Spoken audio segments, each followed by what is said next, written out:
all your school rugby, all in one place. This is NextGen15.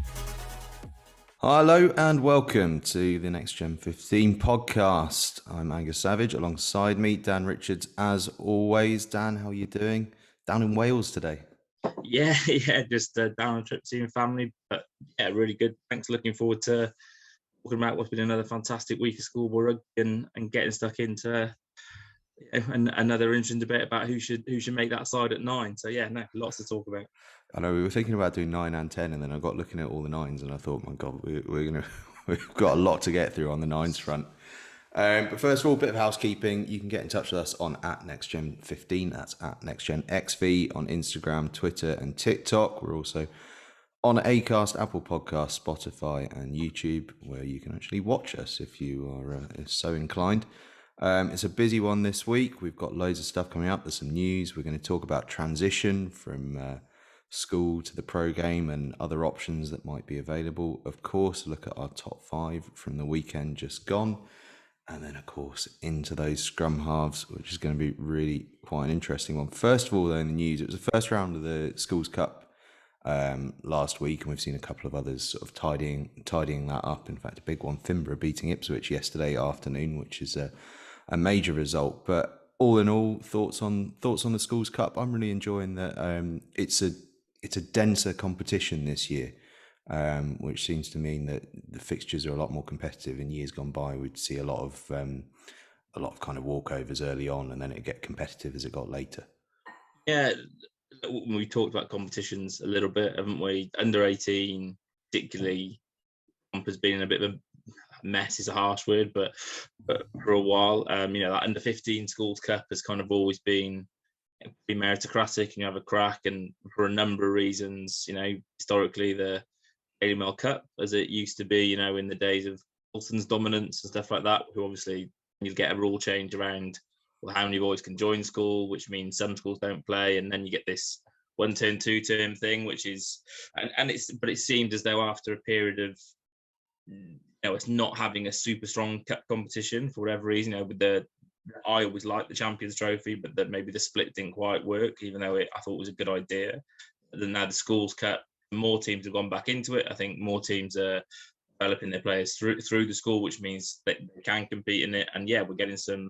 And I think that splitting of the cup and bars into 2 different tiers has what seems to have worked quite nicely. And as you said, we seem to be getting in both competitions, be it cup and bars at the moment, with plate and bowl to come, some really good, well-balanced fixtures, which, as we talked about a lot, balanced fixtures is what we want to see.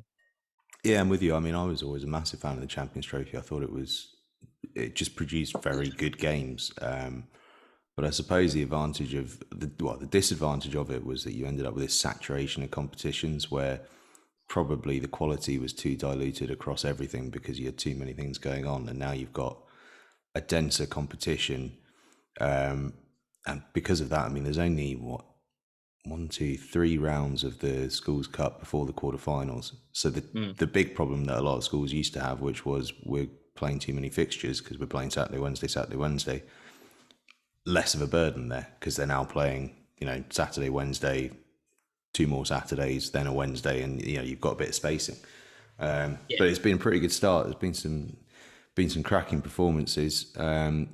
Another competition, of course, that's come in this year, the Schools Championship, that returns on Saturday. We're going to be down at Wellington College for Wellington College against Millfield. Massive game. I mean, a massive game in any year, particularly massive this year. You were obviously at the helm last year, and it was I watched that one. It was an absolute cracker. Won in the end by a spectacular Amir Sultan Edwards try, but an absolutely brilliant game, real showcase of the very best of school rugby. And now they turn around and it's at Wellington College. Should be a brilliant game. Yeah, that'll be great. Again, I think I've said before, I'm a believer that competitions like Schools Championship, leagues of kind of like-minded, like-leveled schools are probably the way forward to stop that fixture congestion. And I think we've already seen with the couple of Schools Championship games we've had, this will be great. Wellington, will have been frustrated with this start against Harrow, but since then, they've corrected that with a good school championship win against Whitgift, and then have kind of followed that on with 2 good wins. Millfield, kind of similar story, in that will have probably, I'm not sure shocked is the right word, because they will have known exactly how good Clifton were going to be, but said they obviously weren't on the side of the result they would have wanted to be there. Fantastic game. I still think probably the best game of rugby I've seen this far this year was actually the first one. Was a hell of a game, and I think they sort of got everything rolling from there. Thanks for that, and they're flying as well. So again, at big side, who makes the most of it? Probably again, 2 sides looking to play, I think, a fairly similar way. Looking to the balls into the wide spaces, looking to play a pretty expansive game. So that should, almost a kind of Twins versus Little Bears type game where you should be both teams looking to. I don't think either team's going to be looking to, maul and brawl each other to death. So I could be wrong there. Let's see. I'm going to let out how would rain up be all driving line outs, but it should make it a really, if we get the right weather. Millfield Wellington, normally a pretty fast-paced, pretty high-skill game that's great to watch, and I'm sure this weekend will be no different. Yeah, I mean, that thing about the 2 sides that are going to want to play. I mean, traditionally both sides love to have a go, and it's the sort of fixture that allows some of those those real future stars of the game to have a shine. And even just those lads that are going to be kind of schoolboy level stars to really shine. I mean, you look at last year's game, obviously there's that Amir try at the end, but I thought, you would have seen much more of him than me, but he's a guy we're going to come on to talk about a bit later. But I thought that was one of the best games I saw Murdoch Locke have at scrum half for Wellington. It was just a nightmare. He looked as though he wanted to box kick it all day, and then suddenly about halfway through he just started making breaks. And I remember one, it was like 80 meters or something. It was just, these are sort of games that these guys flourish in, and it's just, it's going to be a real treat for people on Saturday. Yeah, it's a game, and it is, rightly or wrongly, these are games that lots of other people pay attention to. The pathway will pay attention. I would have thought there'll be a couple of guys who are linked to the pathway, and a few academies they're watching, normally not even the academies that the sides are in region of. I know Northampton Saints historically have been to watch it quite a bit and stuff like that. There's also, as you said, we'll talk about Murdoch a bit more, transition, but that was actually his last game for 15 aside. We came on pitch and in terms of the game for us, because even more impressive was that actually he was playing all of that second half with a pretty serious knee injury, and again, we'll talk about his pathway, now going really well down at Bath and linked to the uni, having done really well in his A-levels.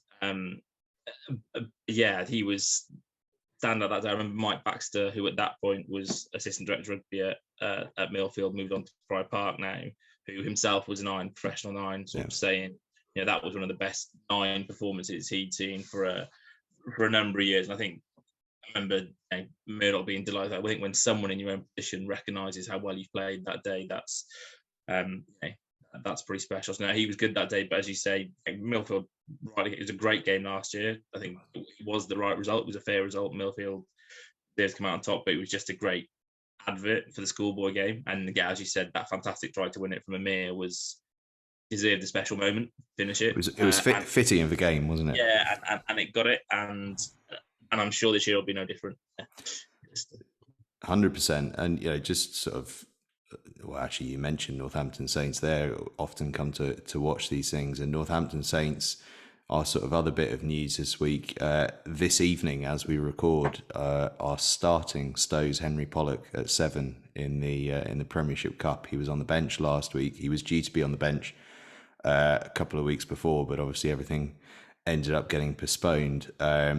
Captain England under 18 in the summer, Scottish qualified as well.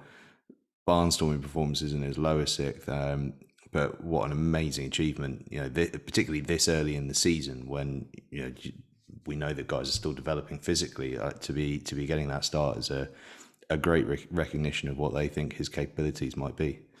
Yeah, I think again, opposite note, correct me. So I'm aware of Elliot Daly and of Sam Spink kind of in their 6 years making senior debuts. I've tried to think of another forward who's done it. The most recent I think I can remember is maybe Marrow, and that's okay. like, so there you what, go. 10, 11 years ago.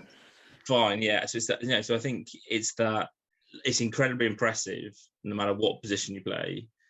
Be doing it with a lower number on your shirt, it's phenomenal for a elite professional side to believe that you're physically capable of living with that. And I'm sure Henry is outstanding. And we've seen much up. Connie Smith, kind of 1 year out of Brighton College, come on in the Prem Cup for Quins. I think he certainly got 2, if not 3, turnovers in his 20 minutes. So it's great to see these young guys getting these chances. Yeah. But there's something really special about getting it whilst you're in school, and amazing for everyone at Stowe, amazing for Henry and his family. And if you're at all neutral in that game, support Saints, and it's pretty cool to have a schoolboy playing in a game of professional rugby. Oh yeah, if you're a fan of schools rugby, you've surely got to be backing Saints in that one. You want to see what he does. I just think for me, a lot of it is the time of year.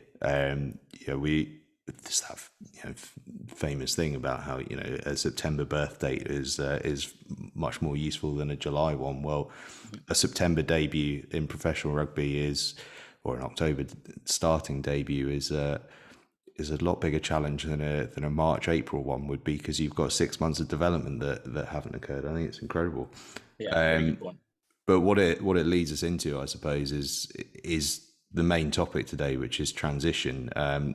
Henry's obviously making that transition quite quickly, but it's a differing process for everyone. One, you've got plenty of experience in terms of actually helping people begin that process, helping giving them a bit of guidance on that process, being around people who are the decision makers within that process. What's it like, I suppose, first of all, when in your experience, when a player starts to realize that transition towards the pro game is something that's on the cards for them? What are the conversations like? Yeah, so generally, I guess, so for those, there's probably a little bit of, in some ways, education is around players. So quite commonly, if a club thinks a player's got a really, really good shot of turning pro, they'll label them with what's called EAP status, which is England Academy player, which is actually is a contract of sorts that then is signed by parent and boys, which is around managing your time in that year and preparation. So it kind of tends to start around the end of lower sit, and that will go from academy to academy director and have a conversation. And that's actually complex, and maybe something to come back to in a school's context, because that actually gives then, once that's signed, gives the club quite a lot of power over the player. So they can then, for example, actually take players out of blocks of games to do a conditioning block or a skills or something like that, and which then often boys and parents haven't quite realised it might mean that, which there's a huge emotional attachment to the schoolboy game.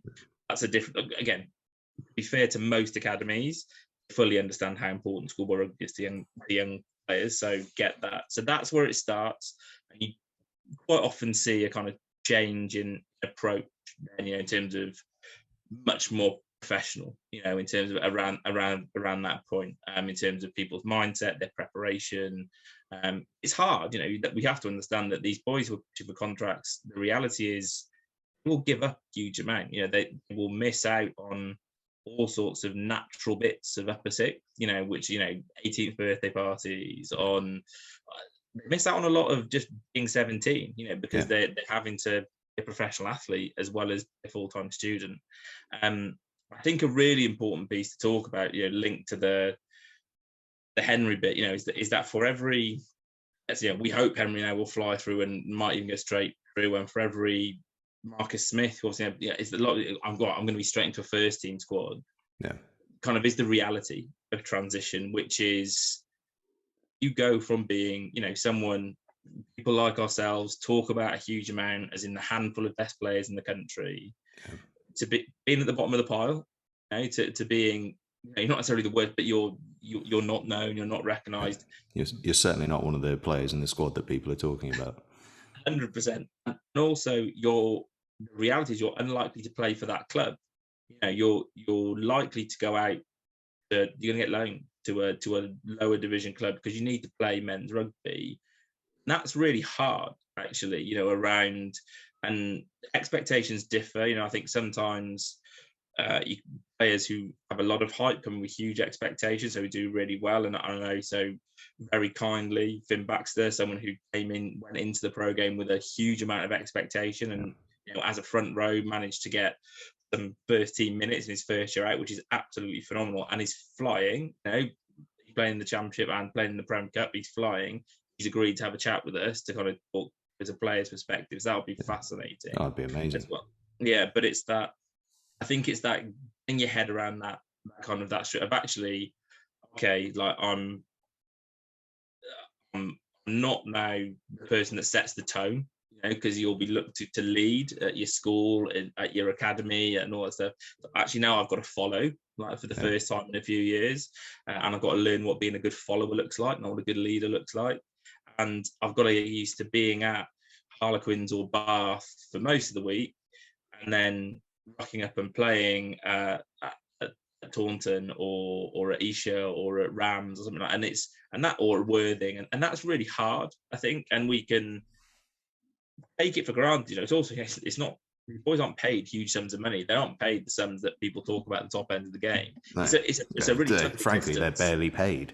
Yeah, it's and certainly, I'd be a huge advocate of a minimum salary, and to counter that, I'd be an advocate of a maximum salary as well in order to afford it, because I think we're at the point where we're seeing young players making them make risks in a very physical game for not enough reward, and actually some of those top 1% of earners sacrifice the money to make sure these boys are earning a fairer wage. I would say yes, but I think it's that, and I guess another bit linked for move on and go back to it is the physical side of it, which links to what I've just said. These you go from, and again, go back to Henry very quickly. You go from being, if you're a lower number player, probably being physically dominant, to struggling. Not everybody does. Some people, let's go back to someone from our back row, someone like Ben Earl, completely pro game ready. Zach Mercer, pro game ready. Not many people are, though, and I think it's understanding you're not meant to be. It's that you're not meant to turn 18 and burst into the first team. It's kind of it's meant to take you. I think Lennox and Yanwu at the moment is a great example. He was such a shining star from the age of 14, really, at CH. He was, and so much around him. And he's a fantastic player. It's taken him time, and now he's still young. Taken him a few years of going through the academy, going out on loan, learning, making mistakes, getting better, working really hard. Lennox's work ethic is fantastic, and then coming back, and now we're seeing him play out of his skin. Harlequins, getting man of the match at the weekend.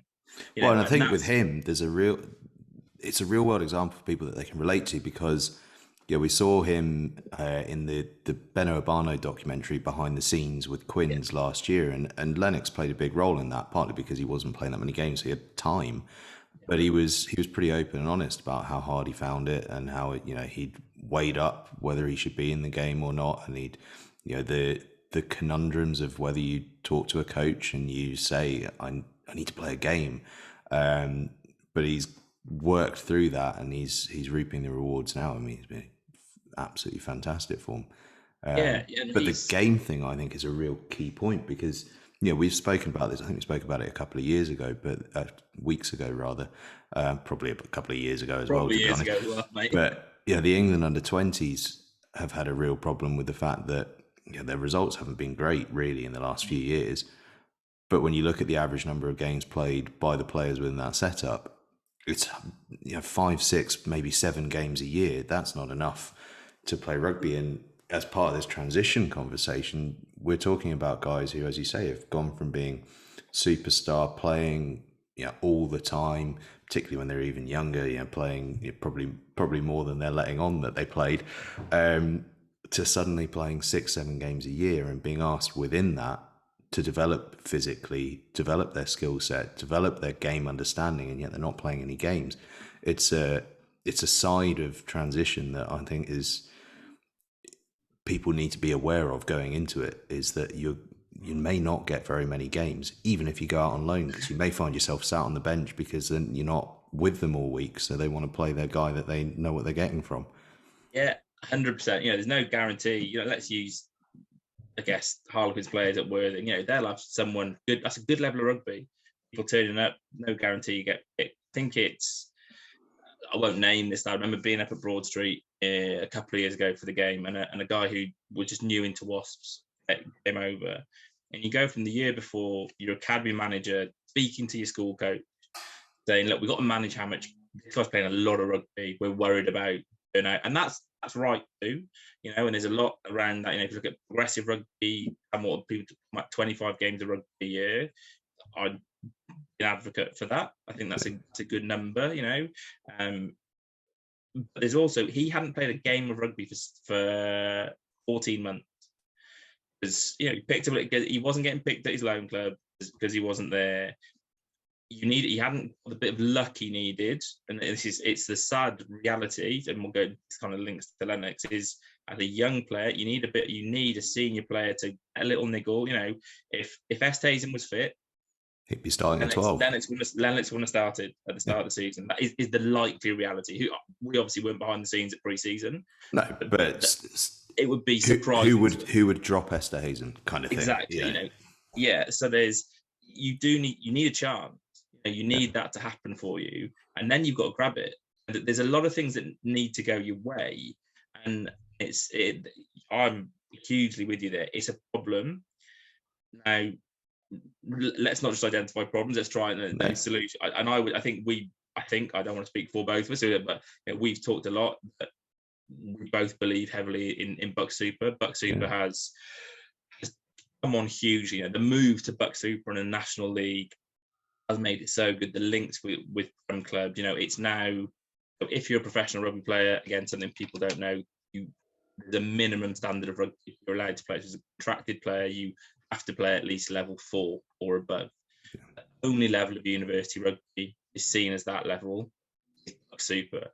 That's an important thing for young guys out there at schools on the edge of content who are looking at, and because that's also the level of rugby that academies will look at. That level below it, you know, Prem North, Prem South, they're pushing. You know, they look, but Super is really, if you want to push on as a rugby player, be looking at BUCS Super unis. And it's, you know, you go to a BUCS Super uni, if you're involved, whether you're in the first team and playing BUCS Super, or you'll put in a team. You might have to fight really hard. If we go, let's go back to something we mentioned right at the start, Murdoch Lock, then great player. Out, you know, went to Scotland 18s, actually invited back to England 20 this year, but has chosen to stay with Scotland and stay loyal, which is fantastic. Good man, I like that. Yeah, really good decision. Again, in terms of like loyalty's undervalued as a trait. And there's you know, he's at Bath Uni, or surely he'll start. Someone we're going to talk about later. He's got Tom Carr-Smith as a student at the University of Bath, you know, a couple of years ahead of him. Now, Tom involved in the Bath first team squad, well, he'll play for Bath Uni. So Murdoch could easily play a second 15 game at Bath Uni. That'll still be a good game of rugby, and it's still better to play and get better, in my opinion. Let's play, let's get better, because you'll have other young players who want to get in the BUCS Super team. You'll get probably at least, you know, as long as you stay fit, you know, which you need, you know, 15 games of rugby, if not more, through that. I would be, you know, and we've seen for the first time, a couple of boys from Sherborne last year turned down going just full time, go to university and balance that, which is fantastic. You know, Murdoch doing a similar thing at Bath, you know, studying an economics degree whilst balancing playing professional rugby. Personally, and I'm admit being biased as a teacher, I would advocate for that. If you're one of those very lucky hand people, like really think seriously about university and doing that.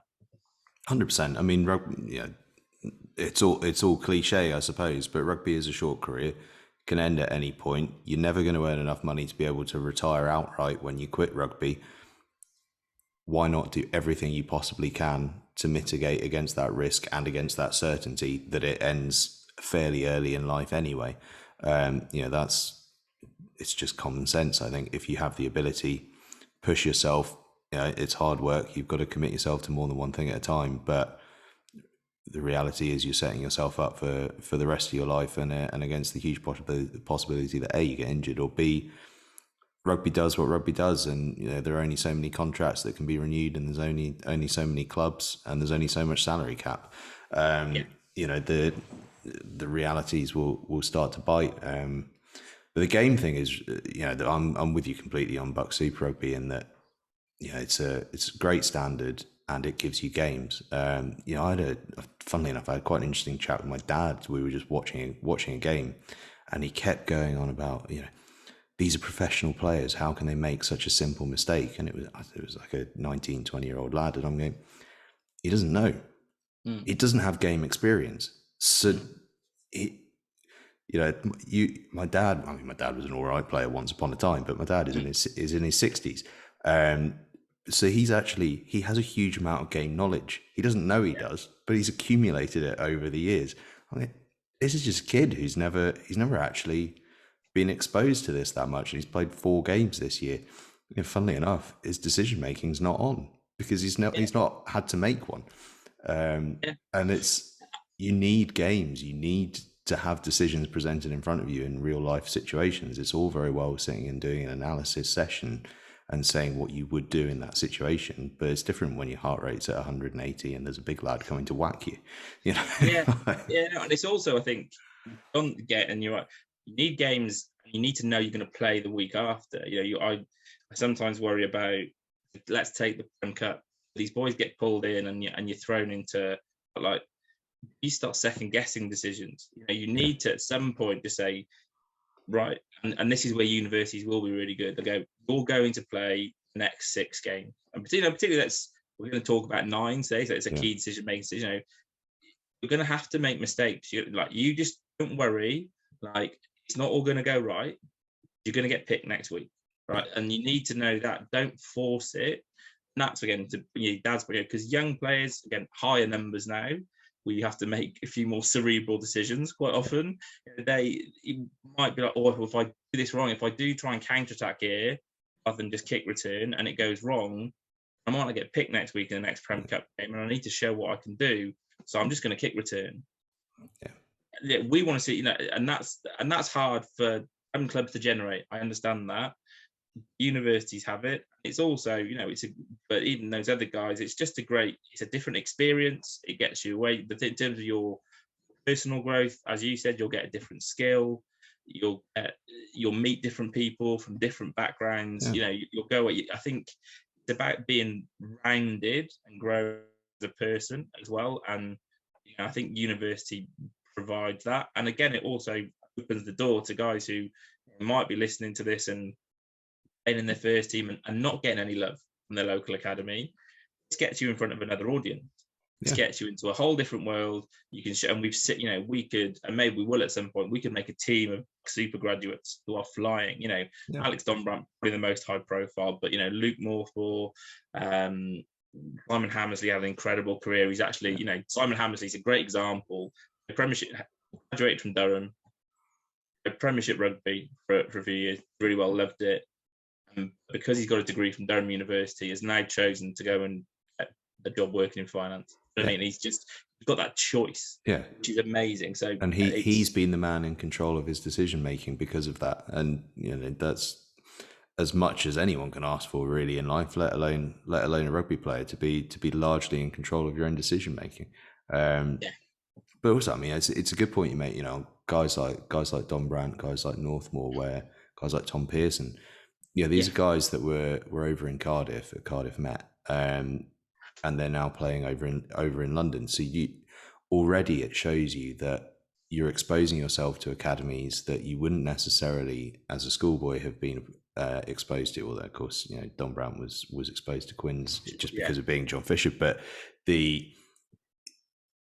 anyone's allowed to look at you. As an 18-year-old, you're just restricted to your own catchment area. Once you're at uni, there's a local academy that's probably going to have the closest eye on you, but anyone in the country can come and watch, and anyone in the country can go, do you know what, we need an outside centre, and this lad at wherever it might be is playing out of his skin. He's the one we need. all 14 or 13 or however many Premiership clubs we're going to be at in the next few weeks and months, we have the opportunity to have a look. Yeah, I think it's these games get watched. They get put on something called the Elite Hub or the BUCS Super Game, so they're there for any Prem Academy to watch. So you don't have to be someone on the touchline. Yeah. They can just upload the video. And I think it's understanding. I think that point you made there about control is a massive one. I think the nature of, I don't want to cast aspersion, but I think the power dynamic of relationships is always made to appear to be hugely in favour of the academy. They control whether we're going to make it, in inverted commas or not. I think it's just we need to challenge that and say, actually, you control that, and you don't have to stay put. You don't have to, you can have it all. You can go to university and be a professional rugby player. You can, trust yourself. You believe in yourself. I think.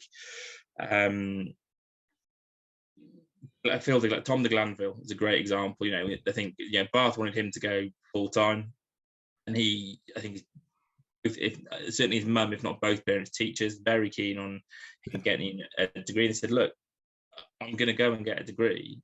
And so he went off to Leeds. He said attached to Bath, and actually after 2 years, his rugby was going so well, he came back to go full time. I think, and has taken a little bit longer to do his last year, doing the rest of it part time or something. Yeah, Jack Henningham, I think something similar. Trust yourself, and actually, you've got a lot of power and influence. If you just kind of bet on yourself, work really hard, and I believe it'll go well. I think it's trying to get that message out there is something for young players, for parents of young players, because sometimes academies can make it seem as though it's them or rugby done, and that is not the case at all. There's still a world of opportunity out there. Well, there are three things that if you get them right, it's in your control. If you play well, if you work hard, and if you present yourself as a sort of character that people want to have around, people are going to stay interested, and new people are going to become interested, because that's really all you need. If you've got that far, all the other bits, sadly, being the right shape, etc., are they're going to be in place. So just work hard, play as well as you can, and be as good a character as possible. Any dressing room will want you. Yeah, no, completely. And then it's, as we said, when we'll talk again into this bit more within, it's then just understand the next step. Professional rugby, university rugby, or adults club rugby. It's a step, because again, a lot of our audience won't go into a pro career; they'll go into university, and that's still massive. You'll be into a pool of freshers. Particularly if you go to a strong rugby playing uni, you might go from being one of the best 5 players to just another guy at freshers trials, and it's stick with it. Do those 3 things you just talked about. The games and it will work in the end. University rugby it's changed dramatically in terms of, particularly at those BUCS Super, and I think at places like Northumbria who have slipped out of it, places like Bristol who are pushing hard. They've really professionalized their setups. There are still a few out there that are rogue, of course, but check that out if rugby is important to you. But most are now professionally run. They aren't coached by their mates. It's not people picking their mates. They're well run. They want to develop their players. They want to develop their people. So understand it's not going to be easy. It won't slide in. It wasn't easy when you first went to school. When you arrived as an under 12 or an under 14, you didn't expect to get in the first 15. You wanted to get in the under 12 age, the under 14 age. Yeah, exactly. It's like, so what's the equivalent of that? Well, it might be the freshers 15. It might be the third or second 15. Whatever that is. Just set yourself little achievable goals and do those 3 things you said and work towards it. And I think, and if anyone reach out to us, we're always willing to, if we can ever be of any help to anybody, then reach out via all the social media channels, and we're more than willing to give any more advice where we can. Yeah, 100%. And on that sort of, just for lads who are just going off to university and wanting to play a level of rugby, the thing that I can tell you from my time at uni and lots of other people's experiences, when you turn up, there's thousands of people wanting to play in the team. It is almost inevitable that you will start off in the wrong team, because basically people can only see what they see, and they might only catch 20 minutes of you, and it might be 20 minutes where you didn't touch the ball, so they put you in a freshers third team or something, and then you play a game and they go, oh wow, this guy's shouldn't be in this team, and there's a guy who did the one magic thing that he's ever going to do, and he ended up in the first team, and after 1 week they go, we've got that wrong, we need to move him. The patience to stick through it is a big thing, because people don't make all their decisions correctly straight away, but they do tend to get there in the end. It's just have a bit of patience, have a bit of faith in yourself is the biggest lesson I think that people can take. Yeah, absolutely. Well, I'm sure we're going to end up talking more and more about transition through the year, because it's a massive topic, and obviously as we get sort of through the season, we will start seeing people like Henry, but others as well, emerging as being a part of that transition process, and there'll be guys we can identify. I mean, I don't want to start singling out people too much and heaping pressure on them, but you start to see that progression from people through lower sixth into upper sixth into what they can do. There are guys that you maybe think at lower sixth, everyone seems to rave about him, but he doesn't seem that good. And then as he's just gone through, you see, oh, okay, they saw something and they've developed it. So I've no doubt we're going to come back to it, but we'll jump through, because we don't have heaps of time. We'll take a look at our top 5 teams of the weekend. So this week's top 5, it was a hell of a weekend. We've got so many teams that played some great rugby. One of the best things, I think, we had some like high scoring mad games. One of the teams that I'd like to see in there is St Paul's, for just a mad game. 41-33 at Radley. It's like just chaos, just tries everywhere. Running rugby, school rugby at its best. Just everyone having a good time. Absolutely, it sounds amazing. Yeah, it sounds like sort of score you like seeing. Yeah, I agree. That's great. Yeah, it was great fun, and it's some really tight ones. I thought the Oratory against Bishop Wordsworth. Bishop Wordsworth have got amazing track record, particularly for a state school. But the Oratory just nicking it 15-14. But I think I reckon. Well, I'll probably end up arguing the case for St Paul's, but I know that one school, lots of people have been telling us that how can we not have them in so far, and we very nearly put them in last week. It's said, but another great weekend from them. Yeah, I think. Yeah, and I think at some point, and I'm sure we will eventually. I'd certainly would like to see them there. We have to reward them for meeting our incredibly high expectations of them, and they've beaten what's put in front of them. Again, it's interesting. It'd be interesting to speak to Ipswich. You mentioned that I didn't know that cup result before you said that there, and it's whether how that impacted that Ipswich side. Do you know what I mean? Whether, because that would have been a hard ask, a really hard physical game to go up north, and worth considering when you look at cup results and what have they played the Saturday before? How's that look like? What's that look like? And I think always really good and really impressive from Ipswich. That they've honoured the fixture. They haven't sort of prioritised a cup, and sort of, because sometimes people will cancel games to sort of go out, and it's nice to see that. And but maybe it's hurt them this year, but I'm sure they'll come back, be stronger for it. Well, it's a massive experience, and it's a real sort of a sign of their ambitions and their efforts that they're prepared to go up to Sedbergh, knowing it'll be tough. I think from what I've heard, it was classic Sedbergh weather as well. I think midway through the second half, the rain came chucking down, and that was when Sedbergh started to score a few points. Local knowledge coming in handy. I think Dan's frozen on me, so I'm going to just jump through a couple of the other. I'm here. I think you're still there. You're still there. Sorry, that's all right. So it's not. No, I think you're right. I heard you. So playing on BUCS, we talked about that in the first week, like really hard. But I think Sedbergh, they're a hell of a side, and I think they just, for me, I think both of us deserve to be in that top 5. Yeah, I think another one for me that probably gets a slot is St John's Leatherhead. I RGS Guildford, we saw at the start of the season, had that amazing result, first win in 11 years against Epsom College. Epsom College then beat St John's Leatherhead in their derby game. Now all of these are quite close games, so you're expecting a close game, but I suppose if anything, you make RGS the narrow favourites in that, but just clinching it, narrow victory, St John's Leatherhead 21-19. That'll be a real boost for them, because RGS have, rightly had a lot of good things said about them, and will continue to, because they're clearly a very good side this year. But it'll be a real confidence boost to that for St John's, just to have managed to get the feather in the cap against someone who's been so well respected so far this year.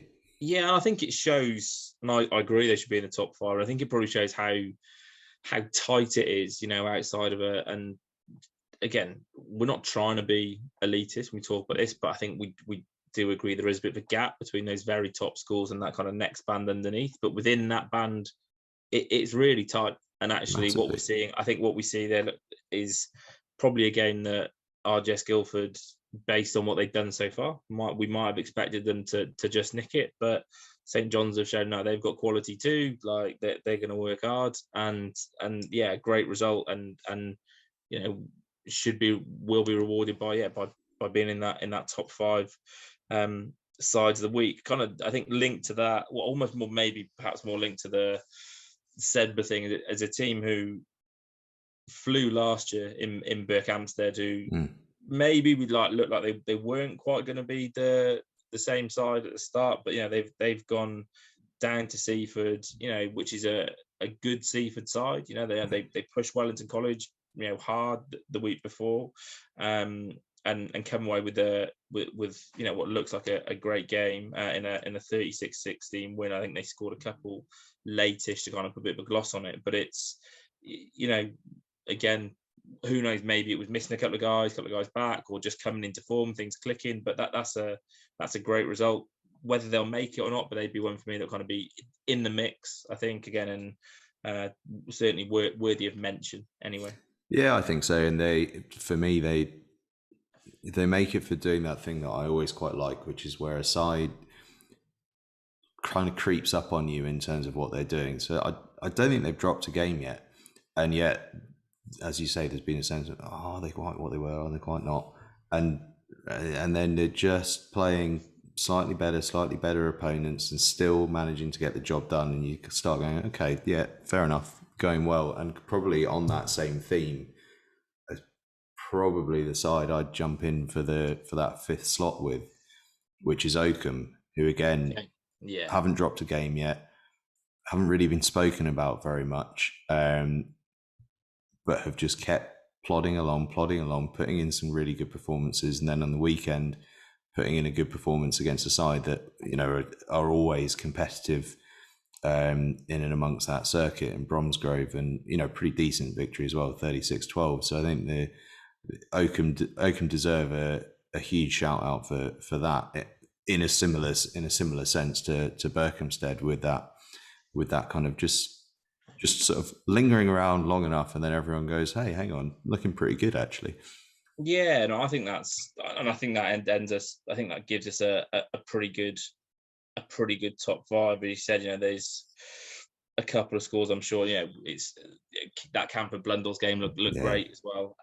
But yeah, I think that sounds about right, and will lead us into looking at the weekend, because that, I don't know all the games, you'll know better than me, but that Berkhamsted Harrow game, where we certainly will know by the end of Saturday afternoon a lot about both sides. I think that that now looks like our Burke. I think so. Maybe at the start, this is I'll be honest, probably would have considered Harrow to be ahead this year, and probably in that kind of top 5 with Burko near the top of that chasing pack. If you want, a chance here for Berkhamsted to say, no, actually we're in that. We've separated ourselves, and we're pushing more towards that tier, and they've got great links, great program there, so that's an exciting game of rugby this weekend. As really well as exciting the championship game, a big side, massively exciting on that, because you've got both have had. Berkhamsted were playing Newhall yesterday in the cup. I think Harrow playing St Benedict's today in the cup. I would imagine both have had to do a bit of management of player load to get through that, and which games are they compromising, which ones are they not? Are they compromising? There's a lot there's a lot to manage there. Ahead of such a big fixture on Saturday. So I think that's going to be an absolutely fascinating one. Obviously, that Wellington College v Millfield game as well, which you will be able to catch live here on Next Gen 15. The other bit of the weekend, I don't want to spend ages on it, but that just sort of it was a topic I kept coming back to in looking ahead to the weekend, and I guess looking back on it now is a couple of massive derbies. KCS Wimbledon against Wimbledon College in the cup, which KCS won, which is that derby that's turns out it's an even closer neighbour than I thought. We got sent a photo literally from the door of one where you could see the door of the other. And Whitgift, John Fisher being back in that Saturday slot. But it's sort of I suppose what one talks about, not specific to those two, but is the importance or not of those kind of local derbies. We see the pupils get really excited by it. We see engagement with past pupils at a much higher level with those local derbies. And while they have the potential sometimes to get a little bit over the top, it feels to me like they're very important fixtures on the calendar because they do what rugby is meant to do, which is bring the whole wider school community, or in a more global sense of normal rugby, or adult rugby, bringing a community together, but bringing that whole school community together around something, and they always feel a bit different and a bit special to me. Yeah, and I think again, a word you've used a couple of times there, that's the key one, is for me is community. School.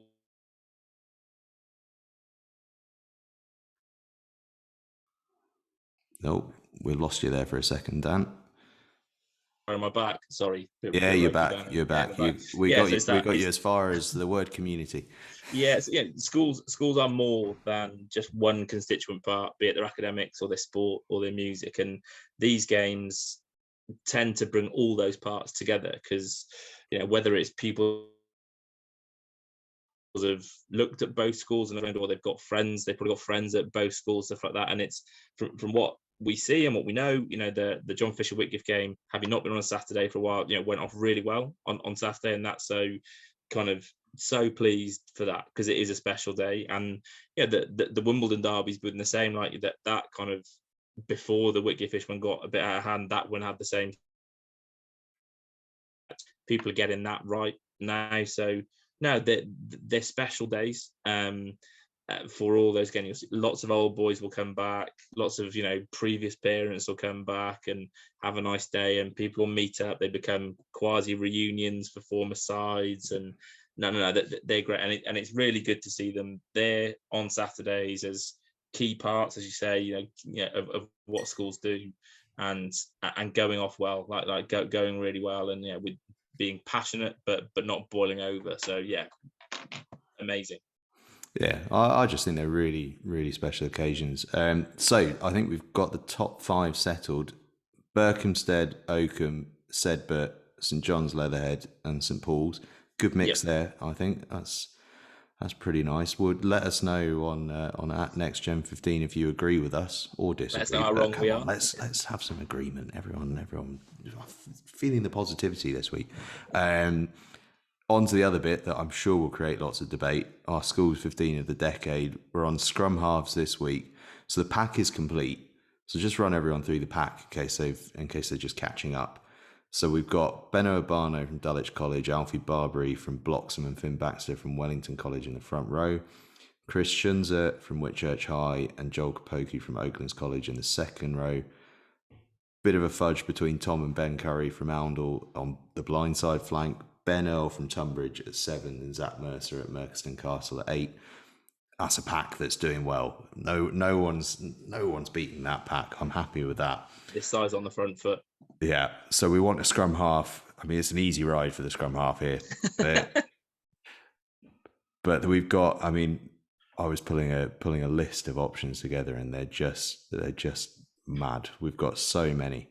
There's a lot in here that you know pretty well, having worked closely with them or certainly seen them close up. And I guess one that we might as well talk about that we've mentioned a little bit, Murdoch Lock. Sensational for you. Injuries and stuff kind of got in his way, but he's found an alternative route through, as we've talked about. Yeah, look, mate, I will admit. So again, kind of admission. I've known Murdoch a really long time. So actually, I've known him since he's at prep school, and him and his family. And coached him. I was lucky enough to coach him and his older brother. Finley, who I think his older brother, one of the best players I've coached to not get a contract then. So I'll admit to having a bit of a bias there, which I'm sure people will shoot at. But I think for me, what stands out about Murdoch is, so for anyone, his journey through an under 15 cup winning side, where he really was positionless going into being an under 16, which is quite unusual for a nine. Quite often nines have nine stamped on their back from kind of because they're little, or they whatever, they're quick. And he became a nine in that under 16 year. I think he worked so hard at it that by the time he was in his lower sixth, which unfortunately, or the end of that, which he only got a couple of handful of games because of the pandemic, you couldn't tell that he just moved there. His service was class, his box kick was probably of a professional standard in reality, but by the time he was certainly in his upper sixth year of school. But what distinguished Murdoch from a lot of nines was his point of, to use an Eddie Jones, isn't it? Is that point of difference? His fact he can attack, he can fend and go. You just talked about that break against Millfield. He's a game breaker. Like, he will break things up to you. For me, one of the most exciting, Murdoch could and did, win you a game of rugby, by doing something completely unexpected. Now, in the end, Harlequins decided that with any player like that, there's a bit of risk, and so he ended up not with Harlequins, but the Bath system's like, this guy's exciting, and I've got him on board. He's doing that, and I think with him and another guy who's probably in this conversation, Tom Carr-Smith, who I'll talk about Tom in a minute. We'll push each other hard at Bath, and so I think Murdoch probably. I think there's probably a couple.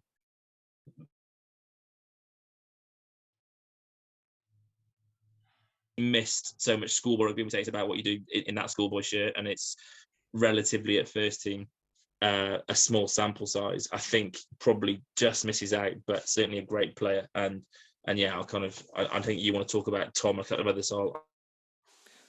Yeah, I mean, well, just a little thing on Murdoch from me, which is one of the things that impressed me most about him was with Scotland under 18 in the under 18 Six Nations Festival last year. Team he'd not really spent a huge amount of time with at that point, and he basically came in and was the man. He was running the team from 9, almost playing like a sort of French petit general. He was in charge. Yeah. Kind of goes back to our earlier point about being in a new environment, and he was in a pretty new environment and was. I don't know what the situation would have been off the field for him, but certainly on the field, he was the man, the character, the leader in that squad, and it was impressive to see. But yeah, Tom Carr-Smith as well. We've had loads of suggestions on Instagram about Tom actually, and biggest thing I remember about Tom was Sherburn played, I think it was 2019 Schools Cup semi-final. He was brilliant, and he'd been brilliant all season, and he was playing like an adult rugby scrum half at school level. Yeah. But he wasn't getting any England under 18 recognition. But Bath were making him captain of their under 18s. We're basically going, this guy is definitely being contracted. It was a sure thing kind of in their mind. And he's since gone on to get England under 20s recognition and stuff, and some first team appearances, etc. But in terms of his schoolboy performance, I just think he's a really interesting one, because it was different people were obviously recognizing him in different ways. But I thought he was sensational. I thought he was playing adults rugby as a boy kind of thing, which just really impressed me. Another guy that I just want to chat about very quickly, because he's honestly one of the most exciting schoolboy players I've ever seen. I don't think he'll make this team at 9. There's several other positions he could make the team in, but Tom Whiteley at Millfield, he used to just be the most electric player I've ever seen. I think I first saw him at St. Joseph's Festival when I think he may have been an under 16. He looked like an under 14, and yet he terrified everyone, absolutely terrified them. He's kind of he was bounced around between Bath and Quinns and stuff at an under 18 level. He eventually got picked up by Saracens on the back of an incredible Rosslyn Part Sevens performance. He was the most exciting player to watch. I mean, probably gets let down on this team by the fact that sort of, was he a 9, was he a 10, was he 15, was he, basically he was a find a way to get him on the team sheet and worry about where it is later. So he was one that really used to excite me. Another one who was basically his contemporary, and he played some incredible fixtures against, was Rory Brand, another Wellington College boy, who played some brilliant stuff. Another Wellington College boy, actually, who had a sort of England versus Scotland debate to get himself through. He was great. Harry Randall is another one we've sort of spoken about, who was fantastic in Wales, moved across to Hartpury College, but kind of a bit late to make it into this squad, but just electric. Another Scot worth a mention, who I think he was standout every time I saw him play, but I didn't really get to see him play that much, was Jamie Doby, who I remember a Rosslyn Part Sevens where he was just frightening and absolutely terrifying. You don't often see scrum halves tend more often than not, I think, when I'm watching them, to be kind of often the more do your job type, because it's about releasing those outside. Every time I saw him play, he did those basics, but everything was buzzing around him. And it was amazing to watch him deal with trying to be selfless, but seeing gaps everywhere, and just at some point you have to just give in to the temptation and go. And every time he went, it was magic. And I think there's a really interesting point you make there, that maybe as we got 2 points, is a couple of guys you mentioned is coming through sevens, and is that's another little. Not a little, it's another pathway boys can use, and particularly with Tom, I mean, obviously, Tom in some ways got a 15s contract on the basis, but not on. He's obviously fantastic, and he's a fantastic 15-side player, but his sevens was terrifying, and it's that, and it would have been, if that was funded better, it would have been amazing to see him play more professional sevens. But and he's understandably, pushed his 15-side career, and seeing Jamie there, but it's also this idea that. Why there does seem to be a lot within the English schoolboy system of, we've talked about a lot of players who can do something a bit different. Be it Harry Randall with his electric pace, or middle of the step, or say Jamie making decisions, Tom sidestepping people, whereas there seems to be a lot of emphasis on, releasing players, and whether, that's when we don't spend a lot of time talking about the super elite level of the game, but you can make an argument there's that in South Africa, France, Wales, and that's particularly Wales interim for me, and this isn't just because I'm Welsh, that there's probably more high quality Wales stacking up at first team behind than there is in England. And is that something to do with what's happening about what we expect of nines? But that's, maybe we can get into that in a bit. I think my suggestion to kind of get the shirt then, so we go back to, and I'm thinking about this, comes mainly from, again, someone who made their school team miles better, and I would actually say with this particular player, left a legacy that meant his school was significantly better for a period of time, and that's Jack Maunder from Blundell's. I mentioned him in our very first episode. His similar in some ways to Finn, in that his kind of his quiet, mature leadership was really impressive, but just an incredible player. So Blundell's a school who have always sat doing pretty well, but quite often would lose a few boys. So Matt Kovacic, felt had to move on to go to Worcester Sixth Form College. They'd lose guys to Ivy Bridge. Jack, one of the first that chose to stay.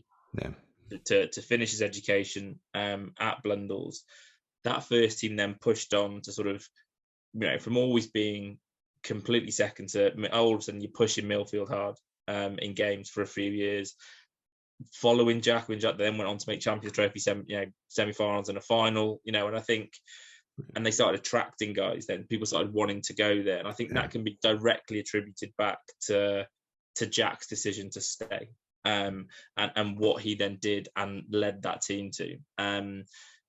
You know, I think someone who's gone on coincidentally to have a phenomenal first-class career as well, still playing, you know, and fighting with his brother, who also could be in the mix for this team. Well, yeah, exactly. There's two of them that we could make an argument for. For sure at Chiefs, and again, there's a little bit of, you know, personal knowledge and proximity there in terms of working with Jack that probably gives me a little bit of bias on it, but in terms of leaning towards him over some of the others. But for me, Jack will stand out, and I think it's as much. If some of the guys really shone an England shirt, really shone an academy shirt, Jack did both of those, as well as being absolutely outstanding in a Blundell shirt and pushing his school forward to access the next level. So for me, there's a reason that Eddie Jones took him on an England tour. Yeah, you know, when he was completely wet behind the ears. It wasn't, you know, in the mainstream media level, it was seen as a bit rogue, and it might have been a bit too soon for him. But there was a logic behind it, which was what Jack had done as a teenager. And I think I really like the point of, you know, what makes a good school player or what makes a great school player. I think it is that ability. You know, some people are just very lucky in that they're in a great environment full of really talented players. But a big thing is that ability to raise the standard of everyone around you, just simply by your existence and what you do, how you lead, how you play. And he's an amazing example of that.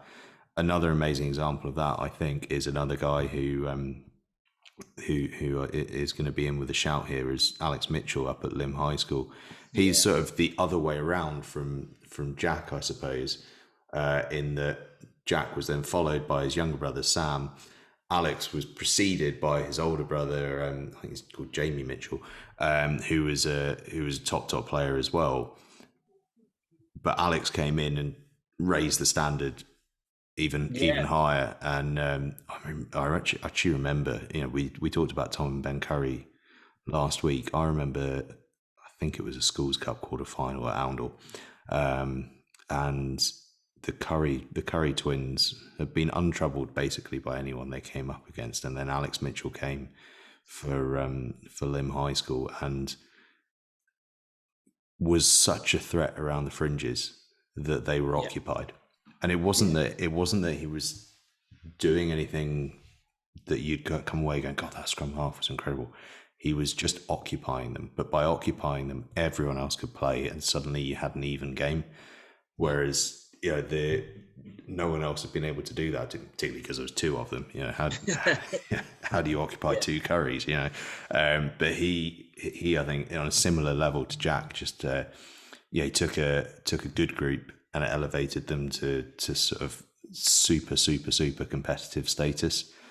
I mean, I guess a lot of people will ask us, there are two young scrum halves that are fighting to get in the England team right now, or, you know, have, in Jack Van Poortvliet's case, kind of is looking like he is the England scrum half right now. His first choice. You know, it was at school at Oakham, and then Rafi Quirk up at Sale, who was at St Ambrose College. Both very good school players, absolutely no doubt about it. I remember seeing Rafi Quirk, I think, as a 16-year-old or something, and Jack obviously up at Oakham doing some brilliant things. And, you know, you could easily make an argument for them. I think, well, tell me if I'm wrong, but I think where we're going to land is more on one of these guys that elevated what was going on around them, which is not to say that what the other guys were doing wasn't as good. It's just to say that probably what they've done really well is kick on, rather than necessarily, you know, their outstanding years being their school years. Yeah, and I think I'd agree there in terms of, and sometimes you need the right situation. And, you know, I don't know as much about Rafi and Jack, but Rafi and Jack, I remember seeing them as young players, and certainly in their academy shirts, seeing them all, and I saw them in school shirts, and they were stand up. It's about that dragging other schoolboys with you, and I think in Alex and Jack, they're I think Alex's team's under 15s, got to the cup final, might have got to the cup final as well. Yeah, I think so. And it's I think I would say Alex Mitchell or Jack Maunder, just because of the infection they seem to sort of positive with what they had on the group around them. So I go with one of those again. Literally, they're both flying really well at the moment as well. I'd probably slightly lean towards Jack, but again, Alex was outstanding. That Lim team, I'd written them down, and then as we started talking, I'd kind of forgotten there. And then as you brought it back up, I was like, yeah, no, that's, to me, that's the toss of the coin. So well, and also that's a state school that guys like Alex dragged to, I think it was an under-18 semi-final. That's a rare thing that doesn't happen that often. I think, I think that's a really good point. And again, probably, I guess you could say, well, has Jack's legacy been a bit longer?